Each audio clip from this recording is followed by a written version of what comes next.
We had been driving out this country road, which it is a very desolate area, and all of a sudden we seen this object. So I didn't know whether to stop, to back up, keep going, or what. So we just kept driving. We thought, well, maybe it's an air balloon or something, you know, weather balloon or something. But the closer we got, we could tell that either it was going to be us or it, because it kept getting lower and getting hotter. And this object come down almost to the treetops, almost ahead of us, and I screamed for Betty to stop. And I think if she hadn't stopped and we went on under it, we would have burned up.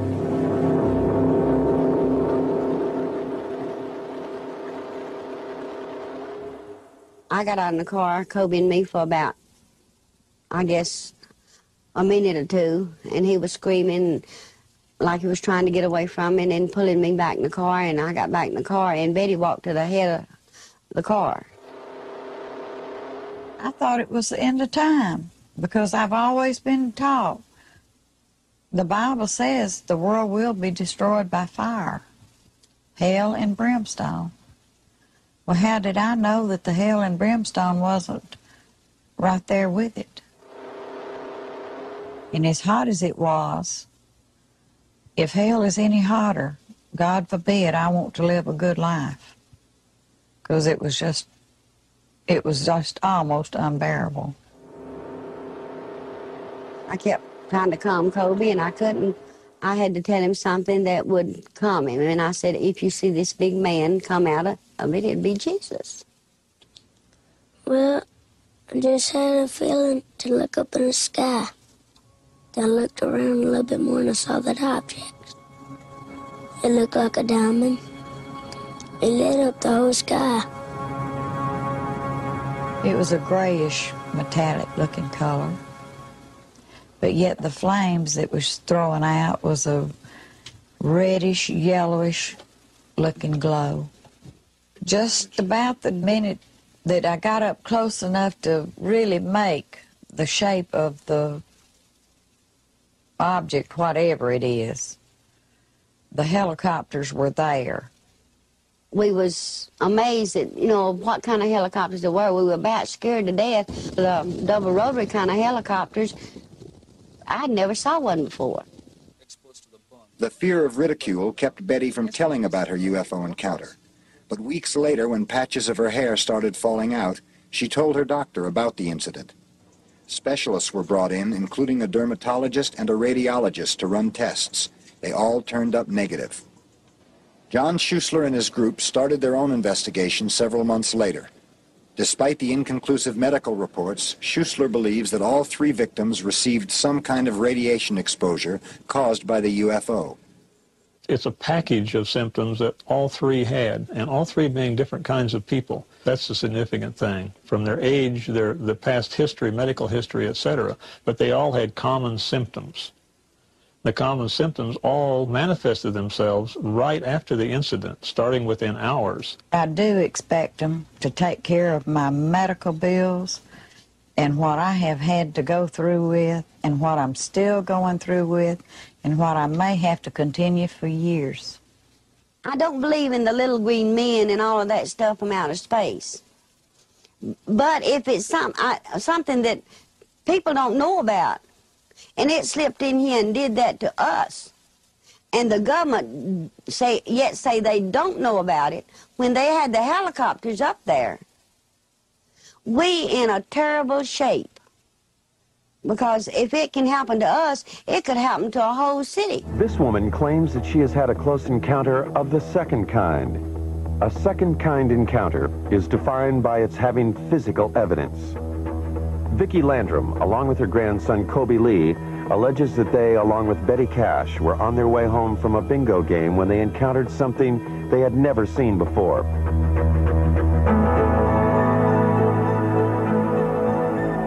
The alleged event took place on December 28, 1980.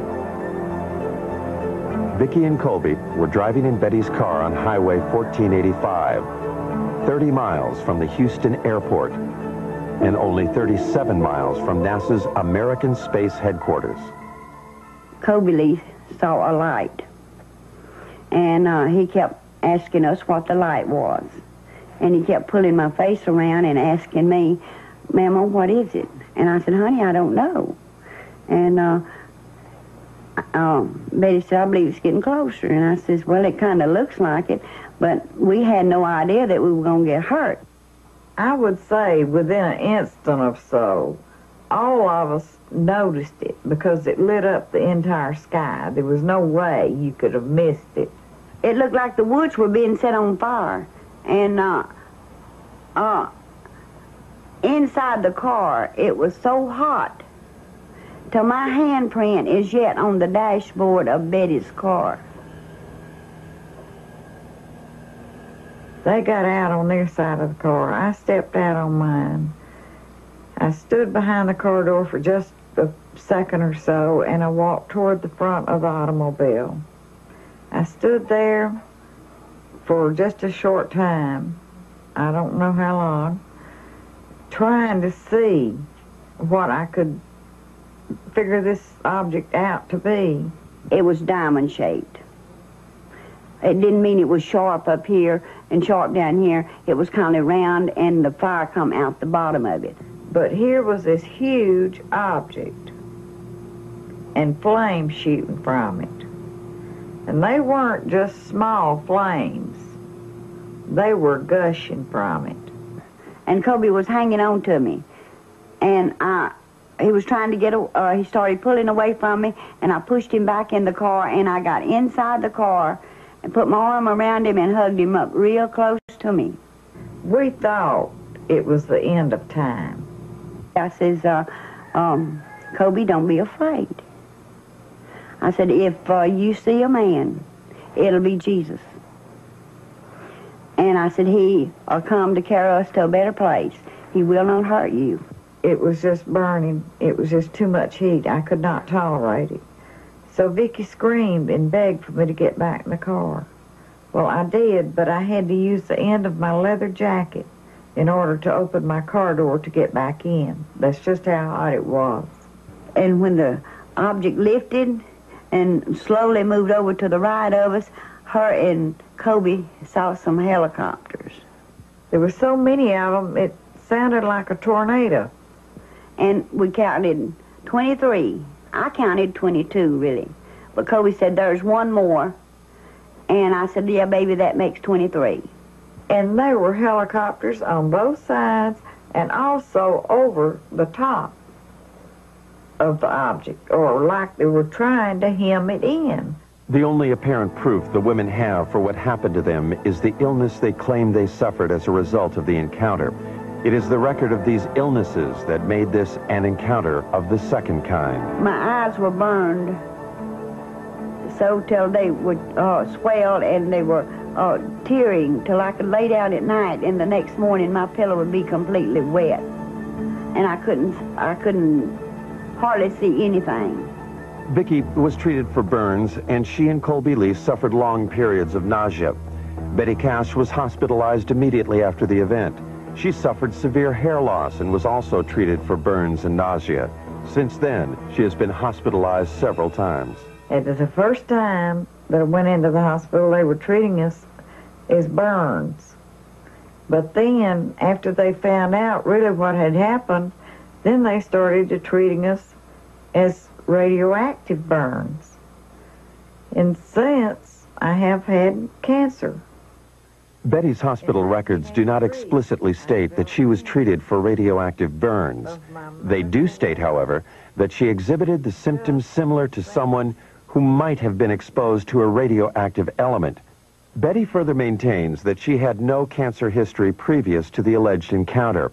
Her records do confirm, however, that she does now have the disease.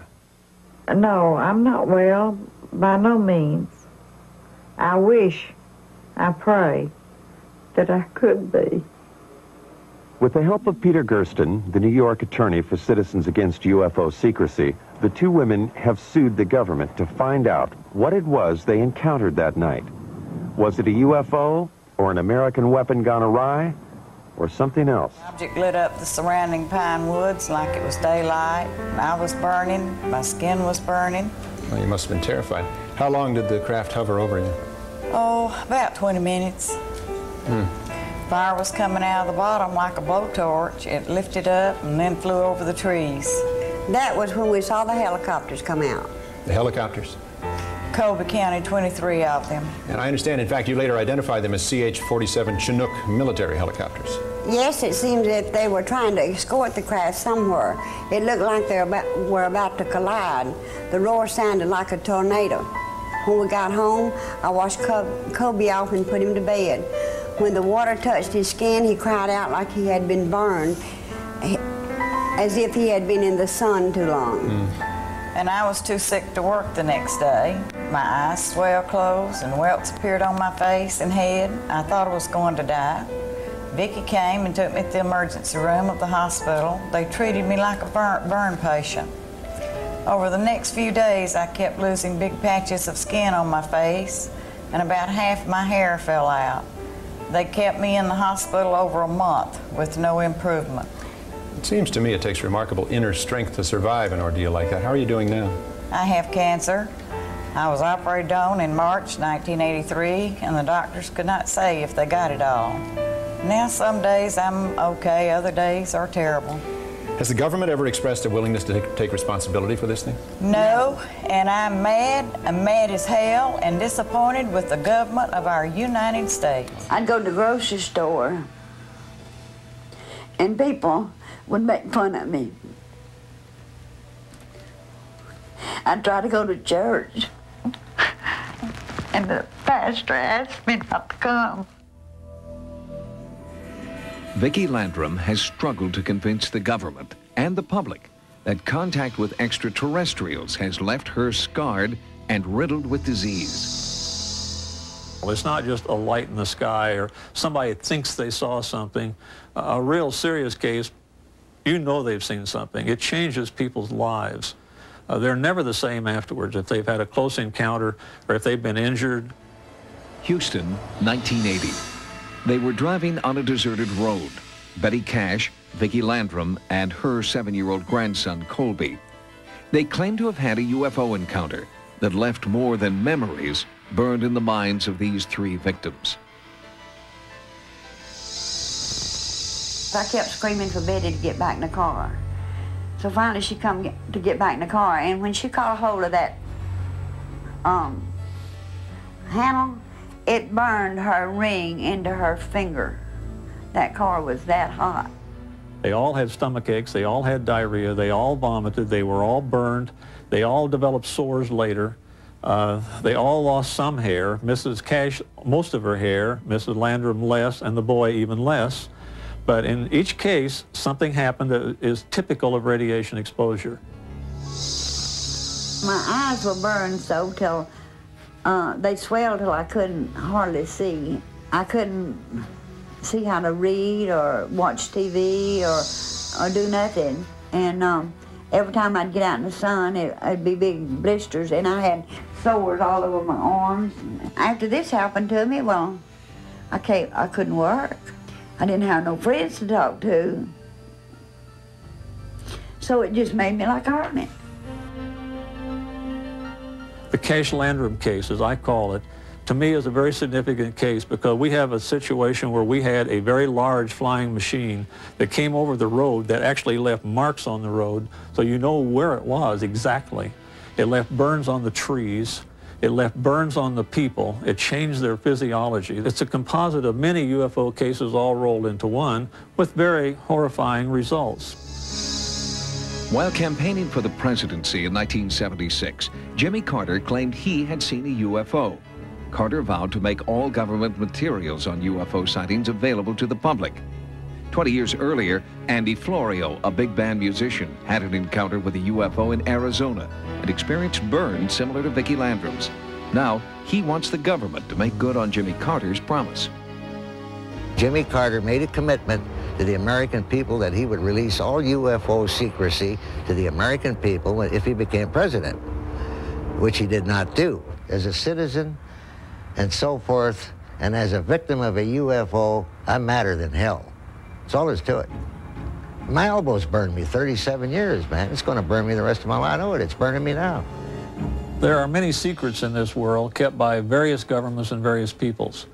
In this particular case, if someone would just say what happened, whether it was extraterrestrial or it was a military experiment or whatever, we would all rest easier in knowing that it's something that's known.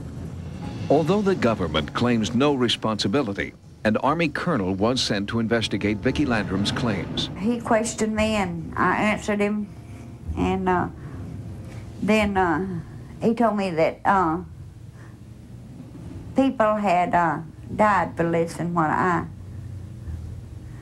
was trying to do. Some investigators suggest that the colonel's subtle threat was linked to helicopters Vicki saw surrounding the UFO. The helicopters came from different directions. There were groups of them that came in waves. One group came from the southwest, one came in from the east, and they all converged on the same area. Several of the helicopters flew around this object like they were trying to hem it in. The government wanted to experiment on something, and they taken the lives of people to do it. Our system is not set up to explain the unexplainable. People all over this country are mysteriously injured, even killed every year. Vicki Landrum believes some of them may have met with deadly alien forces. Because she is seriously ill, Vicki won't be silenced. She speaks out in the hope that others will not suffer her terrible fate.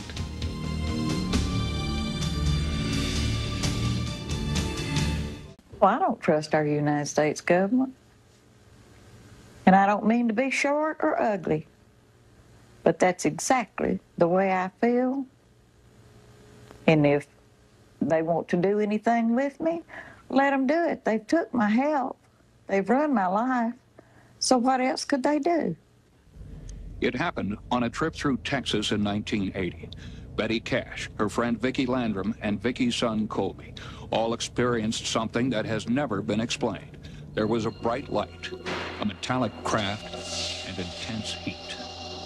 We were literally burning up alive. My head was swollen. I had blisters all over my body from the top of my head to the bottom of my feet. I was so sick, I prayed to die. That's just how sick I was. All three were hospitalized with symptoms of radiation poisoning. The prognosis from Betty's doctor was not good. He called my daughter from Dallas,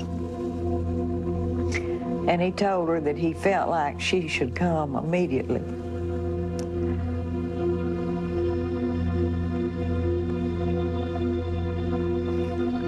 So she flew down there, and the doctor, Colby and Vicki, and I don't know who else was in the room at the time, I heard the doctor tell my children that he didn't see any way that I was going to pull through it. I'm sorry. Betty's case of cancer is now in remission. Just what really happened? To this day, the government denies any knowledge or involvement. But Betty believes otherwise. We drove to Bergstrom Air Force Base. They more or less laughed in our faces. Told us that they hadn't even heard anything about it. They knew nothing about it. But yet, when we walked in on this large conference table, there was a huge map. And they had a red, you know, these little red top pins. They had a little pin sticking in the identical spot. And how they can sit up there and not feel that they're not obligated to us, it's beyond me. Two women say their lives were disastrously altered by an encounter with an unidentified craft, and the UFO community was the only place they could turn to for help. Betty Cash owned a cafe in Dayton, a small town 40 miles north of Houston, Texas. Her friend, Vicki Landrum, worked with her as a waitress.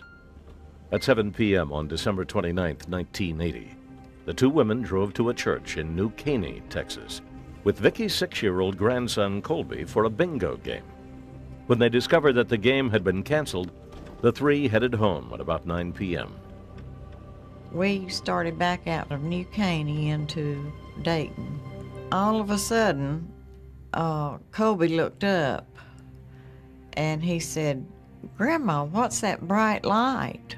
It was where I could not even see the middle of the highway because the light was so bright. And Vicky screamed for me to turn. She said, "Betty, it's coming right at us, stop." And it had been raining, so we couldn't get off the road and turn around and go back. So we just had to stop. I got out on the passenger side, holding Colby, and Betty walked to the front of the car and stood there looking up. And I was screaming for her to get back in the car because I was afraid she was going to get burned up. The three had stumbled onto what appeared to be an aircraft in distress. The vehicle sent down a stream of heat and flame onto the asphalt and the occupants of the car. It was a diamond-shaped thing. I mean, it was similar to this, and there was flames coming out of the bottom of it. My curiosity's bad, and I was going to try to find out what it was. The light was so bright, it was blinding me. And I was standing there trying to find out everything I could. And so Vicky kept screaming for me to get back in the car, that we were all going to burn to death. I just grabbed the door handle, and when I did, it just pulled all the meat off my hand. Flames from the craft had heated the automobile's exterior to scalding levels, burning Betty when she opened the door. Once inside, she turned on the air conditioner to try and cool the car, which had become unbearably hot. Terrified, they watched the craft struggle to regain flight for what they estimated was nearly 10 minutes. When it finally raised above the road, Betty Cash drove her car away from the scene. It kept going up and coming down. And so finally it went slowly up, and it moved slowly, not flew away, slowly toward Houston. And just as it began pulling away, we began seeing helicopters. And they wasn't the little bitty kind. They were the kind they used to parachute people out. I counted 23. Vicky said she counted, I think it's 21. But we were all so excited and terrified, we didn't know what to do. They were chasing the object. They didn't even let on like they knew that we were down there. So they were going in the same direction the object was. And they were losing no time getting there. Betty Cash frantically drove away to escape the craft as Vicki Landrum tried to console her grandson. But as they raced down the rural highway, they kept crossing paths with the strange caravan. We drove about 8 miles.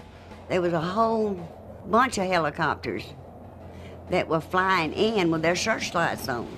They flew over us, and they were the big kind. Betty Cash, though badly burned on her hand, neck, head, and chest, managed to drive the car home to Dayton.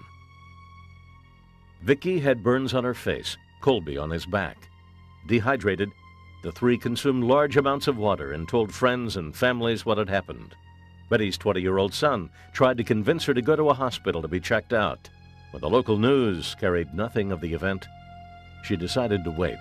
He begged me to go that night, and I told him what had happened. And I said, "Toby, if we go to a doctor, they'll think we're crazy." I said, "I've got to go on to bed." So I did. I went on to bed, and I was so sick all night, up chucking.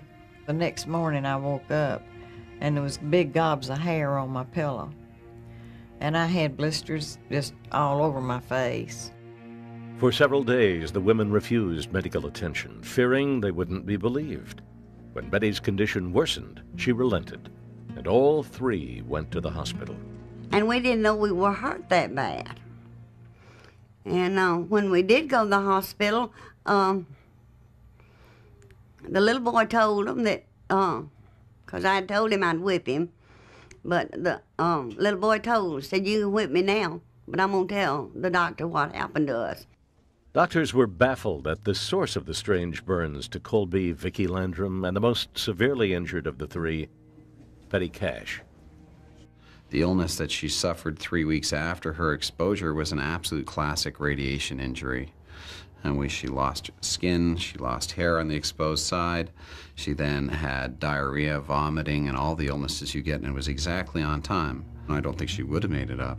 And the other thing is I don't think that she could have made it up because she didn't know it, and she's precisely on time for describing what would be a 2-gray to 3-gray radiation exposure. They kept asking me, how did I get burned? But I didn't have any earthly idea that the object was a probability of radiation. All I knew at that time was radiation was used for cancer. Betty remained hospitalized for over a month with her injuries. After her release, she could no longer work and was forced to close her restaurant. She has suffered only losses from the very beginning. She was economically devastated by the illness that she had after she was radiated. I've been giving her medication for years to try to help her out through all this. Later, she did get breast cancer and had mastectomies as well. All of this, she was uninsured. No one was going to insure her in the early 80s for any price, probably. Vicki Landrum and Colby's injuries, though not as severe, left them with lifelong skin and eye troubles. Desperate, the women wrote to Senator Lloyd Benston and Congressman Charles Wilson to ask for medical help and answers. I had received the letters back from Lloyd Benston and Charles Wilson telling us to go as soon as we were able to go, that Bergstrom Air Force Base knew all about it and they'd be glad to help us in any way that they possibly could. They said there'd be doctors up there that could help us. And we went up there, and they treated us very dirty. Officials at Bergstrom Air Force Base told them they knew nothing of the incident and informed them their only recourse was to try and sue the United States government for damages. Strangely, however, the military repeatedly attempted to purchase Betty Cash's vehicle, but she refused. As word of the incident spread around Dayton, Betty and Vicki felt ostracized by their neighbors. A minister offered to come to Vicki Landrum's home and pray with her alone, but she refused. It was then that the women turned to the UFO community for help. Betty Cash and Vicki Landrum have been ridiculed and ignored since their alleged 1980 encounter with an aircraft. But the UFO community refuses to let the case die.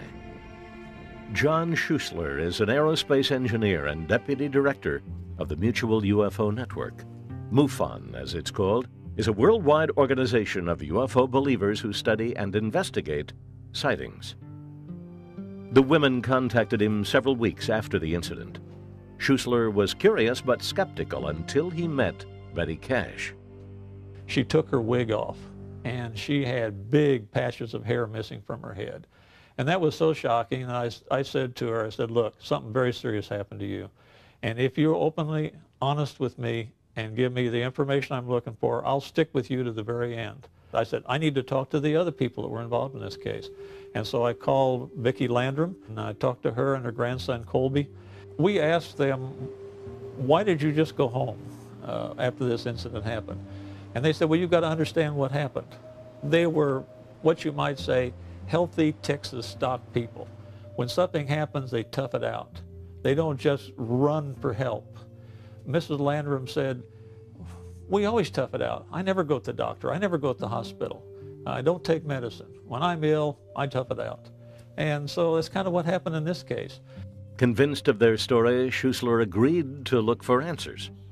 Then we went out to the site where this happened. They had never been back. We took them out one at a time. They each one took us right to the very place, even though they'd never been back from that night because they'd been too ill. And we walked through the scenario, and we timed it, and we understood what happened, and we looked at the roadway that was burned and the trees that were burned. And we saw the emotions in these people when they got back to the place. They just broke down, completely broke down, cried. And they were so frightened from it, they still didn't want to be there. And after that, we decided, well, we'll let them go home, and then we'll start walking the roadways. Schuessler began to canvass the area for witnesses to the incident. His investigation revealed that a Dayton police officer and his wife saw military helicopters in the sky on the night of December 29, 1980. We had other witnesses too, civilian witnesses, that weren't as alert about what helicopters are, but they could describe them with two rotors on them that made them very unique. And there was no one else but the military flew twin-rotor helicopters in 1980. We started asking for those kind of records from the military. We were just completely stonewalled, just like these people didn't exist and the information didn't exist. And so that started our quest for more information and a long, long, drawn-out investigation. Through the Freedom of Information Act in 1982, Schuessler obtained what he feels is the smoking gun in the case: the official military report on the investigation into the women's claims, which called their story credible. With Schuessler's aid, the two women hired a lawyer. To me, it seemed to be a truthful story. Yes, I've had people who try to, as the saying goes, strap a story on you. I don't believe they were doing that. And the evidence contradicted that too. Nearly 6 years after the alleged incident, Betty Cash and Vicki Landrum believed they might finally get some relief. They filed suit with the U.S. Attorney's Office in Houston, and a preliminary hearing was set for August 1986. Of course, the federal government denied they had any connection with anything like this, and we didn't have any way of proving that the federal government was involved. All we could prove is that women were injured. Who injured them? We couldn't prove it. And so the judge says, I'm dismissing the case. Their hopes crushed, Betty Cash and Vicki Landrum eventually left Texas to escape the painful memories of their ordeal. 18 years after the original incident, after the tabloids and local press tired of their story, another UFO investigator still searched for the answers. We're coming into Dayton, Texas. You know, there's a mystery here. I've done investigations, I've done undercover operations, I've been involved in homicide investigations, and there's hard evidence, there's eyewitness testimony. As an investigator, I believe that those answers are out there, and eventually we may be able to bring this mystery to a conclusion, show a picture of what transpired on December 29th, 1980. Ken Storch is a police officer in suburban Denver, a member of the Mutual UFO Network, and a former U.S. Air Force sergeant. During his military service, Storch says he was forced to sign a document preventing him from discussing a UFO incident. His unwilling participation in an alleged government cover-up made him sympathetic to the experiences of Betty Cash and Vicki Landrum. Betty Cash and Vicki Landrum and Colby came around that corner and were confronted with an unknown. There was an object that was brilliant, diamond-shaped, emitting a high intensity, they say a flame, light of some sort, a power source. According to Betty Cash and Vicki Landrum and John Schuessler, the craft, when it came down from the sky, irradiated an intense heat, causing the blacktop to bubble, melt, contaminating the surrounding area. This is a classic encounter, right? We're at ground zero where it happened. This is it right here. John Schuessler visited the site 3 weeks after the incident and noticed changes made to the road. We went back out a few weeks later and looked, and that section of road was dug up and replaced, completely replaced. We contacted all of the road agencies around, state, city, county, and all of them said, we haven't worked on the road. We found some witnesses that said they did see people working on the road, and the trucks that were hauling the stuff away were unmarked. 6 to 8 weeks later, the same crew came back in, tore it up again, and repaved it again, removing, in fact, digging down, removing 8 inches or 6 inches of surface in the process. And if you look closely in this section of between 150, 200 yards, you can see that there's concrete and asphalt, and the texture changes dramatically, and it's just in this one section. I mean, it's not like it's the whole roadway. Storch notes that the changes made to the asphalt surface run parallel to a cluster of small trees lining the roadway. There's young growth here that's just very, very young, and then the trees off in the distance here are probably 40, 50, maybe even older, but this lack of trees in this specific area, I think, indicates that they were removed. Why? Investigators believe the U.S. military repaired the road to hide evidence of Betty Cash and Vicki Landrum's unexplained encounter.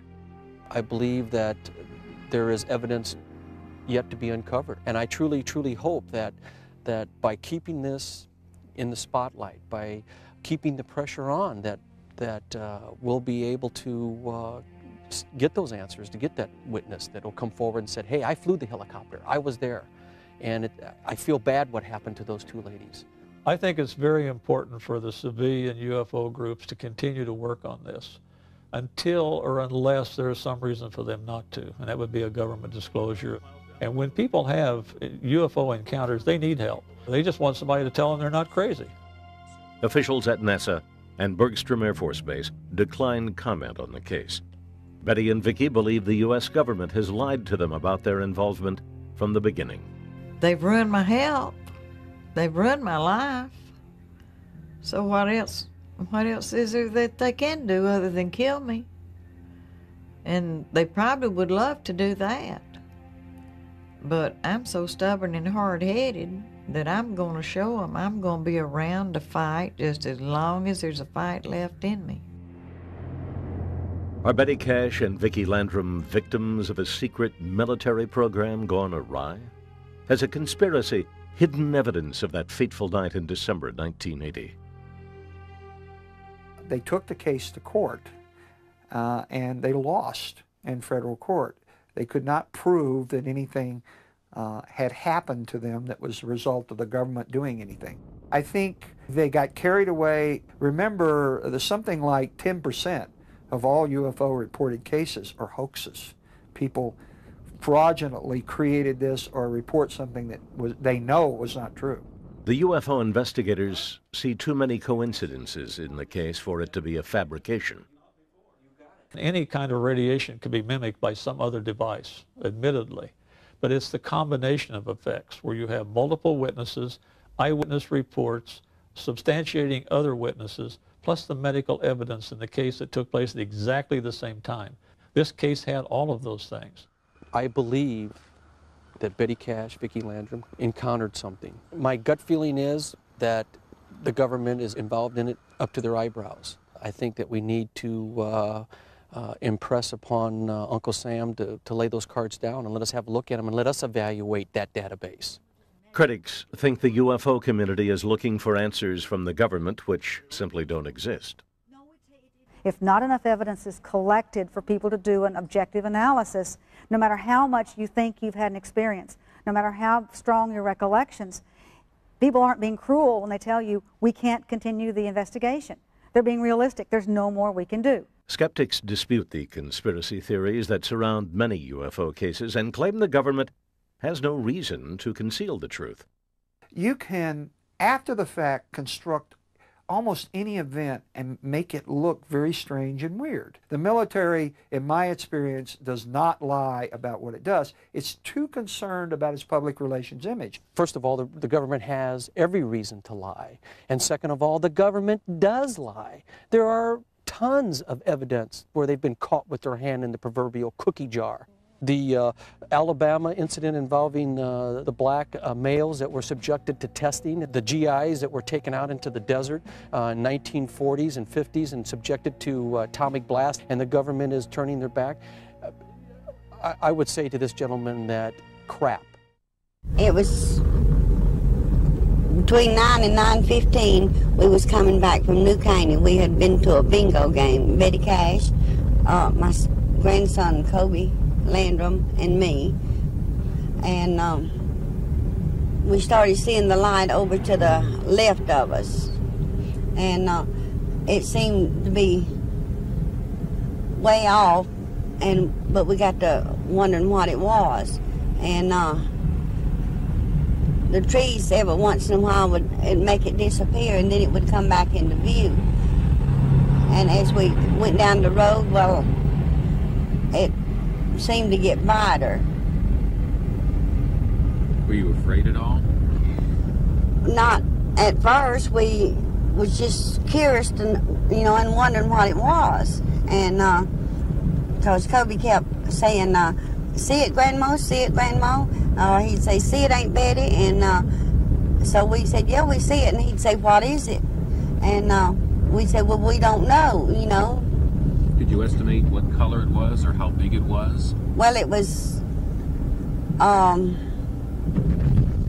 when we first saw it, it was about half as big as a water tower. And it looked, it was a big, bright, kind of glowing light, And so as we traveled on down the road, well, it disappeared, and then it come back into view, and Do you think it was following you at all? no, we were going toward where it was, and it was kind of like it was floating on to the closer to the left of us, and so when we get down here, I'll show you exactly where it's at. Were there any other cars on this road with you? No, there was none.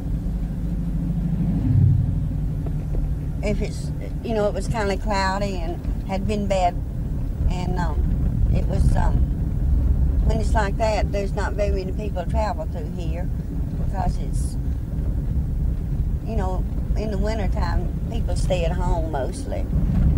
And what time of the year was this? it was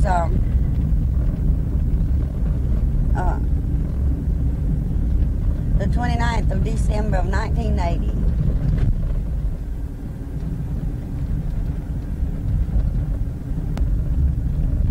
About down here? Right on down here. What about you, Kobe? What did you think of all this? Well, it was scary. One of the things I never forget. Was the light bright? Yeah, it was bright. Have you ever seen anything that bright before? No, What would you say it looked like to you? it looked like a diamond. A diamond? Does it have any lights blinking on and off? No, Was it a white light? no, it looked like fire. It looked like fire? Were you scared at all? I'll tell you what, scarier than you would ever get. Was it making a big noise? Like a train or anything? It sounded like Or a jet? jet engine. Now, right on down, a little bit further down, right? About where that sign is? Yeah, just a little past that sign. Okay, can you hold the mic on? Yeah. Okay, now once we get past this sign, what began to happen? Pull on down a little bit further. Well, all at once I saw it when it come in to the left of us, and I screamed on down a little bit further, right along about here. And it was raining and everything. We couldn't pull over out of the road, but it's just like it come down, and it was just, hanging up there. And Was it blocking your path? So you well, couldn't go any further? I feel like if we had went on, we would have burned up, because you could feel the heat from it. And it was about the size of a water tower. And when the fire would come out the bottom of it, it never did get only just, past, up above the treetops. You mean you saw something that there was actual flame shooting out of? Yes, sir. The flame, when it would come down, it would lift.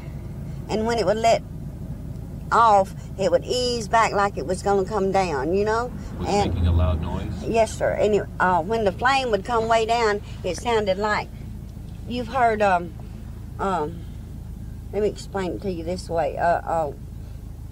Like when anybody's doing welding, you know how the sound, except it was loud, loud, loud. And when it would come down, well, that's when it would lift up, and it just sat there suspended.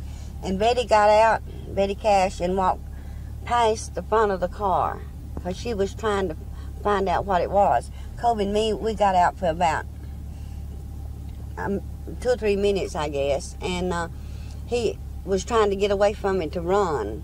And I grabbed a hold of him and pushed him back in the car, and he grabbed a hold of me, pulling and screaming for me to get back in the car. And I got back in the car, and I was begging Betty to get back in the car because I felt like we were going to burn up. And so all I could think of, I've been raised that, you know, the world will be destroyed by fire, you know. And the whole area looked like it was, you know, from the light of it, looked like that the whole woods was going to be set on fire. And Kobe was screaming and everything, and I was afraid that he was going to have a heart attack. So I began to talk to him that, you know, if he saw a big man, it would be Jesus, and he'd come to carry us to a better place. And he asked me, well, what about his papa? And I said, we'd go through Dayton and pick him up. That's all I could think of to calm him down enough that he wouldn't die, because I've always felt like that anybody could be scared enough that they would die. And I was scared, and he was scared, and Betty got back in the car, and she was scared. But when that last flame come way down, it lifted off, and it went over to the right of us. And it just gradually went up and went. It didn't foof off. It just, you know, gradually went. And when it got out in our way, we started on down, and we could see it. But we saw helicopters. How many helicopters? And they were a lot of. I mean, they were more and more because helicopters kept coming, you know, from all directions, and they were the kind that. Reason we was so curious about them, they had the double rotaries to them, you know, the kind that I had never saw before. What happened when you got out of the car? Well, when I screamed for her to stop, if we'd have went on under it, we'd have burned up. And we got out in the car to see if we could figure out, you know, what it was. And I think we got out in the car to run.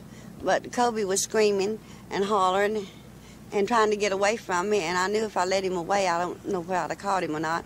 So I grabbed him and pushed him back in the car. Was it threatening you at all? Coming toward you? No, it was just hanging there. And when the fire had come down, it would lift. And then when the fire let up, it was like it was coming back down again. Was it hot? And it was hot. It was real hot. What happened to you? And, well, I didn't realize at the time anything was happening to me, except I was afraid. I got back, when we got back in the car, and I finally got Betty back in the car, and it lifted and went over to the right of us. We was on our way home. Well, I had a headache, and Betty taking a terrible headache. And Kobe said he was burning, and it was just like we had been out in the heat and got sunburn. You know how the wind or anything will chap you in the wintertime and you feel like you're burning? Well, that's the way we felt. And I got home and put baby lotion on us, and by 1 o'clock we was blistered. And Betty, the lady that was with us, Betty Cash, she had big blisters on this side of her, on her neck and on her face, and it was big old knots. They hadn't come out into blisters. And I tried I was on the 29th of December, And I tried till the 2nd of January before I got her into a hospital. I got a doctor to see her because she didn't have any people here, and somebody had to take care of her. And when I got her in the hospital, all of them down there asked if we was a burn patient. And she said no, yeah. But I mean, I wasn't as bad as she was, so I felt like that I had to stay able to take care of Kobe and to take care of her. What did the doctor say to you when he examined all three of you? Well, that's what he asked us, had we been burned? And we told him not, no, because we hadn't. We thought he meant like burn with fire or, something like that. And when Betty broke out in those big old blisters and all of her hair started falling out, well, they couldn't understand it, and he couldn't find out what was wrong with her. And so I knew it had to be something that happened with the object, because we were, all three of us, we had the same symptoms. We were hurt bad. Where were you hurt the worst? Well, just my eyes. Medically, what exactly happened to you and Kobe? Did it hurt your eyes? It hurt our eyes because my eyes swelled and they teared.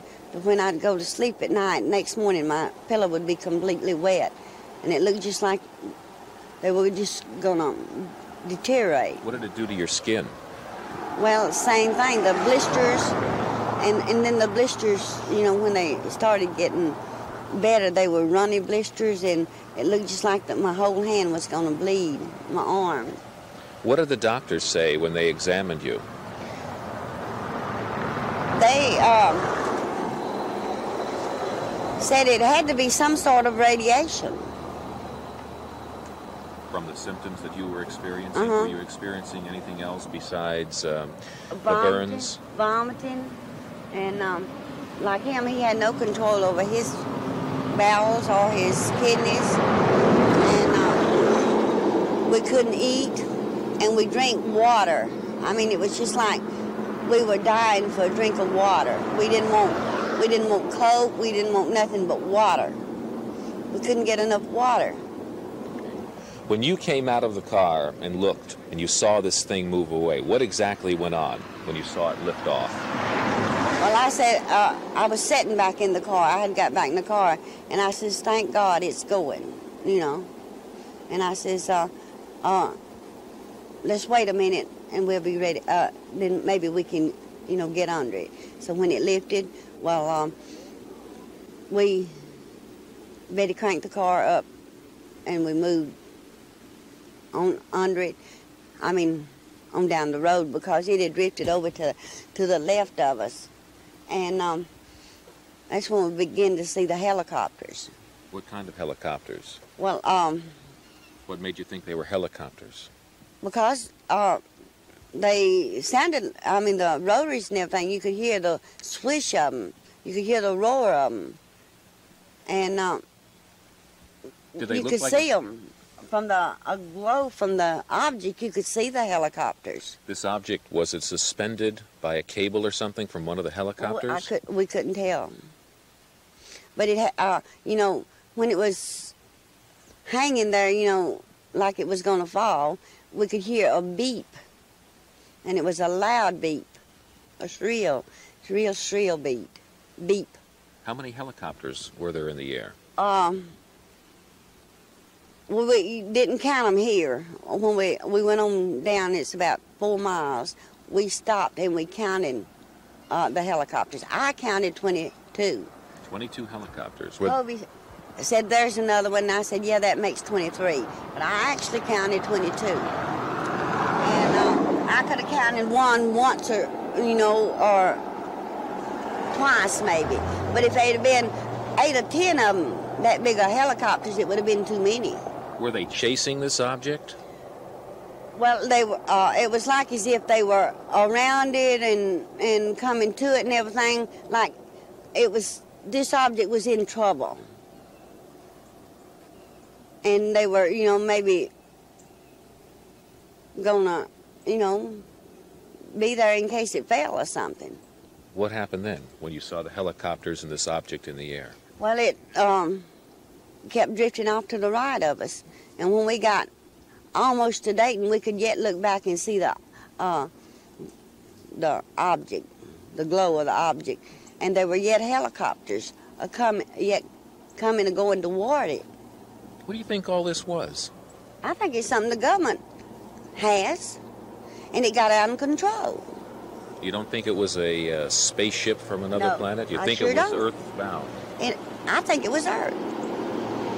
I think it was made by man. What do you think all this was? I think it was something the government had up there. If it wasn't government, the government knew about it because the helicopters were up there and they were our government helicopters. If they don't know about it, somebody's done ripped them off. Did you contact the Air Force after your incident happened and ask them what they were doing out here? Yes, sir, and they said they wasn't out here. They said the helicopters don't fly at night. I know they fly. Did you try to contact the Air Force about what you saw? Yes, sir. We went to Austin, to the Air Force Base, and begged them for help. What did they tell you? They said if we wanted any help, we would have to find us a lawyer and file some papers. Did they deny having these helicopters in the area? Oh, they didn't know nothing about it, but they had the map spread out.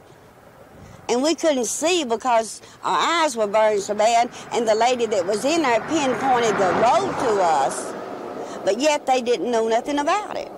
Did the Army have anything to do with this? Did you try to contact the Army? We tried to contact everybody, and everybody denies it. But one of the National Guard pilots said they were called out that night by Montgomery County Sheriff's Department, but when he was cornered, he didn't know nothing about that either. He said that Miss Cash and me told him. Miss Cash wasn't with me when he told me. It was my friend, because Miss Cash was in the hospital. Why was he called out? For this object. They were investigating an object. Right.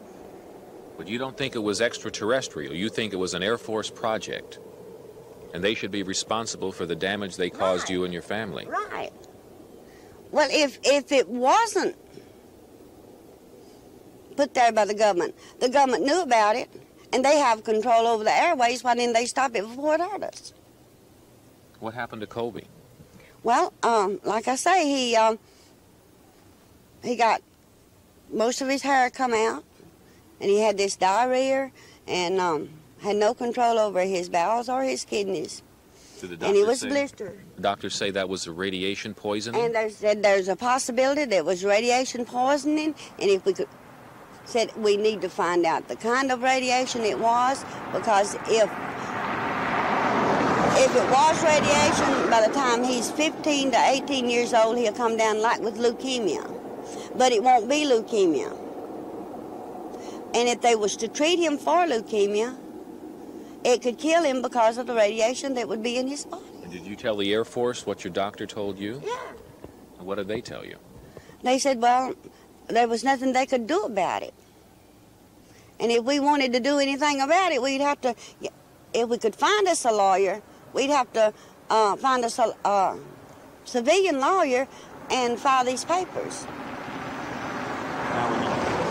When you told the Air Force about this, did they absolutely, without a doubt, deny anything was up at all, or did they say no comment?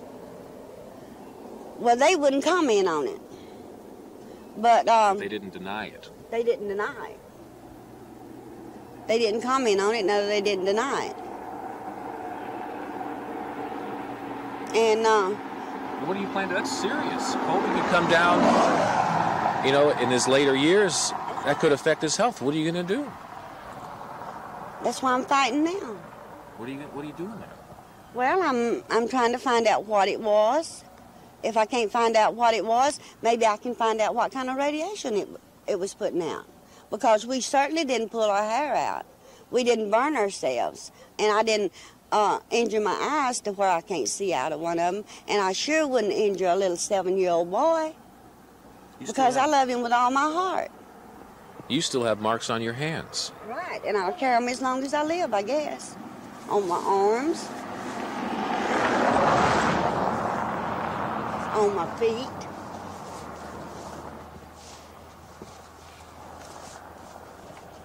Those are all from the incident that occurred 3 years ago. Right. And think I don't have something to fight about? What about your eyesight? Well, I can't see none on the side vision of this eye. And it's just like I'm using one eye. I can't see how to read anymore. I can't drive the automobile no more. So when I have to go somewhere, I have to get either my daughter or my daughter-in-law or my grandson to carry me, or I walk. So when you and your grandma were driving down here, you saw that bright light, were you afraid? Well, not at first, but after we got on closer to it, I got scared. Did it hurt you? Well, it burned it. When I got home and when I went to sleep with my grandma, I had blisters on me. And, well, it wasn't that same night, but the next morning I had a bunch of blisters on my face. And my grandma doctored me. Did you feel sick at all? Yeah, I vomited a bunch. What do you think it was out there? Out there that night? Yeah. Well, all I can think of is the government project. If you didn't know about the government, what do you think it might be? I don't know. What exactly did it look like to you? Do you think it was being chased by helicopters? I don't think so. What exactly did it look like to you? You think it might have been a spaceship? A diamond. No, it couldn't have been a spaceship. Why do you say that? I don't believe in spaceships. And it looked like a diamond shape? Did it move fast or slow? It moved slow. Was it loud? Yeah, it was loud. It sounded like a jet engine, but it sounded like about 5 jet engines put together. What did you see out there that night? Did you see helicopters? Yes, about 23 of them. What were they doing? They were right above the object. 23 helicopters. I mean, they're big helicopters. How big was that object, would you say? As big as a helicopter, or? Bigger than a helicopter, but as big as a water tower. And the helicopters were over it. What were they doing? Shining lights on it or anything? No, I believe they were guarding it. Did the helicopters have their lights on so you could see if they were Army or Air Force, or you could identify what they were? You couldn't really tell, but they was double rotary like the government's helicopters. Now those double rotary propellers are used by helicopters that haul around big things. They're transport carriers.